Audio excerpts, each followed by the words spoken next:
चापनेर ते हसनखेडा रस्त्यावर घडलेली ही थरारक घटना। जातेगाव येथील 16 वर्षीय तरुणी शाळेतून घरी जात असताना पाठीमागून एक छोटा हत्ती गाडी आली। यातून एक तरुण खाली उतरला आणि त्याने मुलीला बेशुद्ध करून गाडीत टाकले।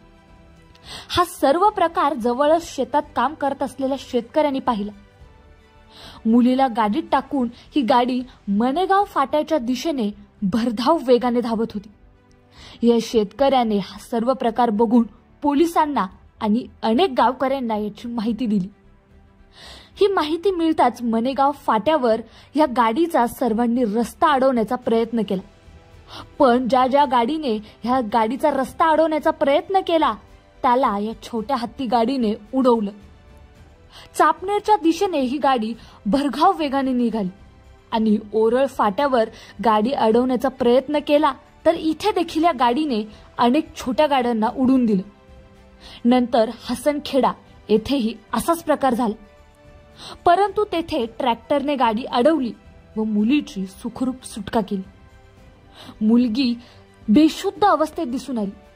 मध्ये एका स्कॉर्पिओ गाडीने पिकअप अडवण्याचा प्रयत्न केला असता त्यालाही या गाडीने उडवण्याचा प्रयत्न केला। पोलीस घटनास्थळी दाखल झाले असता आरोपीला अटक करण्यात आलेली आहे।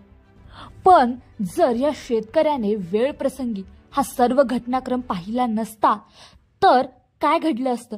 त्यामुळे सर्वच शाळकरी मुलींच्या पालकांनी या गोष्टीची काळजी घ्यावी।